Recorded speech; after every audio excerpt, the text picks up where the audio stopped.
크리스찬 베이직 네 번째 시간, 지난 시간과 이어서 예물에 대한 말씀을 조금 더 나누어 보려고 합니다. 지난주에 우리가 나누었던 이야기 중에 핵심적인 것은 이 예물이라고 하는 것, 헌금이라고 하는 것은 하나님께서 우리들에게 주신 것에 대한 반응이고 관계에 대한 문제라는 것을 여러분들과 함께 이야기를 했습니다. 오늘은 이 구별된 삶이라고 하는 것이 구원받은 자의 삶과 연관이 있다는 것을 나누어 보려고 하는데, 오늘 말씀의 본문이 지난번 3과의 말씀과 동일합니다. 제가 다시 한번 출애굽기 13장 11절부터 16절까지의 말씀을 봉독하도록 하겠습니다. 여호와께서 너와 내 조상에게 맹세하신 대로 너를 가나안 사람의 땅에 인도하시고 그 땅을 내게 주시거든 너는 태에서 처음 난 모든 것과 내게 있는 가축의 태에서 처음 난 것을 다 구별하여 여호와께 돌리라. 수컷은 여호와의 것이니라. 나귀의 첫 새끼는 다 어린 양으로 대속할 것이요 그렇게 하지 아니하면 그 목을 꺾을 것이며 내 아들 중 처음 난 모든 자는 대속할지니라. 후일에 내 아들이 내게 묻기를 이것이 어찌 됨이냐 하거든 너는 그에게 이르기를 여호와께서 그 손의 권능으로 우리를 애굽에서 곧 종이 되었던 집에서 인도하여 내실세. 그때 바로가 완악하여 우리를 보내지 아니하매 여호와께서 애굽 나라 가운데 처음 난 모든 것은 사람의 장자로부터 가축의 처음 난 것까지 다 죽이셨으므로 태에서 처음 난 모든 수컷들은 내가 여호와께 제사를 드리려 내 아들 중에 모든 처음 난 자를 다 대속하리니 이것이 내 손의 기호와 내 미간의 표가 되리라. 이는 여호와께서 그 손의 권능으로 우리를 애굽에서 인도하여 내셨음이니라 할지니라. 아멘. 하나님께서는 이스라엘 백성이 가나안 땅에 들어가도록 인도하셨습니다. 만약 이것을 그들이 인정하기 시작할 때, 우리가 가나안 땅에 들어가 있는 것이 하나님의 선물이구나라는 것을 기억하게 되겠죠.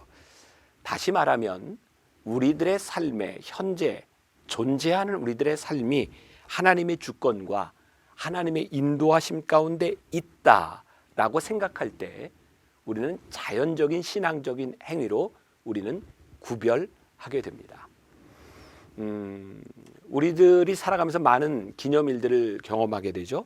스승의 날도 있어요. 어버이날도 있어요.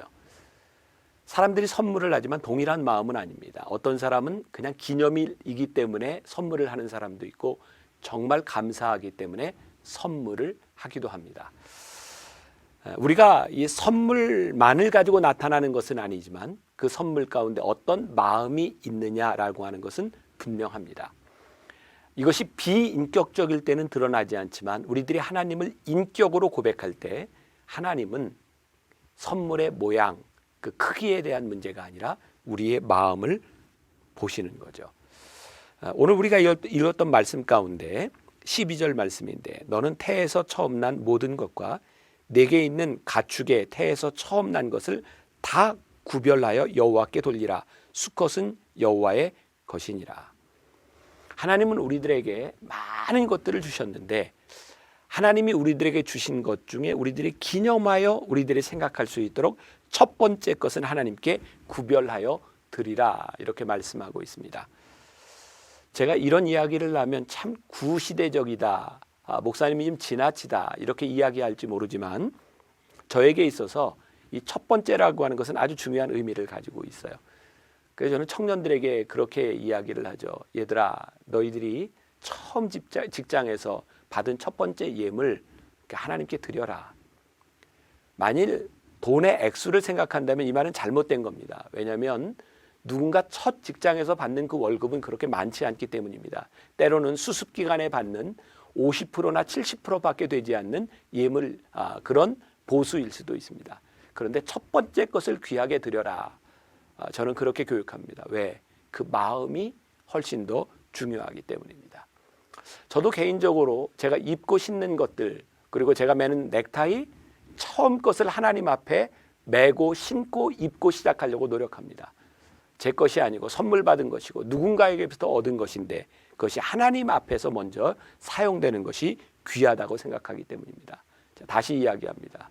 액수, 그것이 어떤 것이냐에 대한 문제가 아니라 그것에 대한 우리들의 마음이 어떠하냐, 하나님께 대한 마음이 있느냐라고 하는 거죠.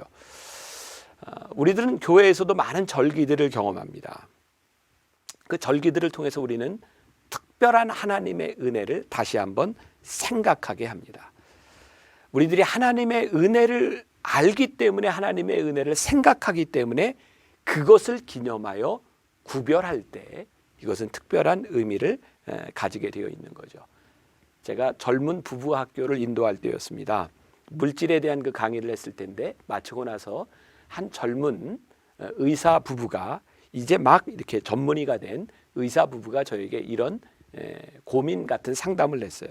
목사님, 11조를 하는 게 참 힘이 듭니다. 왜냐하면 살다 보면 이것저것 쓸 것이 참 많은데 다 쓰고 나면 별로 남는 게 없습니다. 하나님께 11조를 하는 게 참 어렵습니다. 그래서 제가 이렇게 이야기를 했어요. 그래서 11조는 구별하는 거야. 너희들이 한 달을 쭉 살면서 남는 것을 가지고 11조를 하는 거 얼마나 어려운 줄 아니? 그래서 11조는 남는 것을 드리는 것이 아니라 하나님 앞에 구별하는 거야. 우리가 11조를 구별하면서 참 놀라운 것을 깨닫게 되는데, 우리 안에 있는 탐욕, 우리 안에 있는 본성이 얼마나 무서운가를 우리들이 깨닫게 되고, 하나님께 구별한다는 것이 얼마나 힘들다고 하는 것을 우리들이 뼈저리게 느낍니다. 이 뼈저리게 느낌에서부터 우리의 신앙이 시작되죠. 하나님을 생각하게 되죠. 그래서 이 구별하는 것은요, 우리가 훈련이고 또 연습이기도 합니다. 구별하는 것이 습관이 되기 시작해야 그것이 우리들에게 신앙이 되고 우리들의 삶이 되는 거죠. 축복, 감사, 드림, 훈련을 통한 성숙, 이것은 구원받은 자의 삶에서 드러나는 아주 중요한 것입니다. 많은 사람들이 헌금을 하는데, 하나님 앞에 예물을 드리는데 힘들어하는 이유 가운데 하나가, 하나님께 드려진 예물이 교회를 통하여 제대로 사용되지 못하는 것에 대한 두려움, 염려들도 있습니다. 저는 그래서 목사로서, 목회자로서 만나교회가 가진 굉장히 중요한 책임이 있다고 생각해요. 성도들이 드리는 헌금이 중요할 뿐만 아니라 이 드려진 예물들이 어떻게 잘 쓰여지고 어떻게 하나님 마음에 기쁜 예물이 되는가, 이것은 교회와 목회자의 사명이기도 하죠. 또한 우리들이 하나님 앞에 예물을 드리면서 우리는 아주 뼈저리게 느끼는 것이 있습니다. 우리들이 가지고 있는 물질, 이것이 우리 것이 아니구나. 우리가 잘 알고 있는 누가복음 12장에 어리석은 부자에 대한 이야기가 나오고 있습니다. 한 부자가 자기가 많은 것들을 쌓아놓고 배부르게, 내가 이제 평생 먹어도 내가 남을 만큼 많은 것을 쌓아놨구나. 그런데 하나님께서 뭐라고 말씀하세요? 이 어리석은 부자야, 내가 오늘 밤 너의 생명을 가져갈진데 그것이 너에게 무슨 유익이 있느냐라고 말씀하시죠. 여러분, 우리가 하나님 앞에 감사할 수 있는 것, 하나님 앞에 예물을 드릴 수 있는 것은요, 우리들이 가지고 있는 것이 하나님 앞에 받은 권한에 불과하다고 하는 것, 그것이 우리 것이 아니라고 하는 것을 우리들이 인정할 때입니다. 누가복음 12장에 있는 어리석은 부자에 대한 그 비유는 예수님께서 유산 분배를 가지고 다투는 형제들에 대하여 하신 말씀입니다. 법이 있어요. 몇 분의 몇으로 나눠라. 예수님은 그 말씀을 하시지 않습니다. 물질에 대한 이야기를 할 때 몇 분의 몇, 그것이 중요한 것이 아니라 그들의 마음속에 있는 탐욕에 대한 문제, 하나님을 인정하지 않는 것에 대한 것이 근본적인 문제라고 하는 것을 이야기하고 있죠.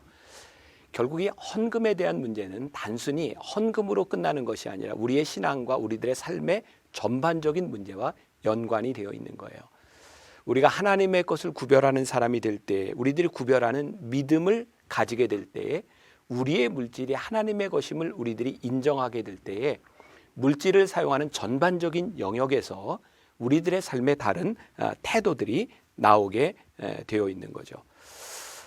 사람들이 보면 이해할 수 없는 일입니다. 그래서 오늘 말씀에 나와 있는 것처럼 그 유월절을 지키고 첫 새끼를 하나님께 드릴 때 그들의 자녀들이, 후손들이 이렇게 물을 거라는 거예요. 왜 그런 어이없는 일을 하시나요?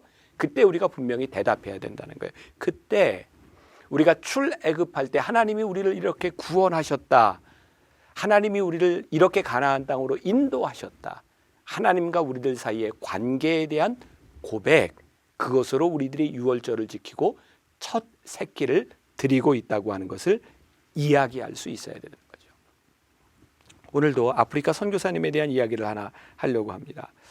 그 선교사님들이 사역을 하면서 제일 가슴 아픈 것 중에 하나가 그런 거라 그래요. 정말 마음을 다해서 사랑을 다해서 가르쳤는데 배신하는 사람들, 헌신하지 않는 그런 사람들. 그래서 많은 상처를 받는답니다. 내가 이걸 정말 뭐 하는 일인가. 근데 어느 날 이 선교사님의 마음에 정말 감동을 준 사건이 있었대요.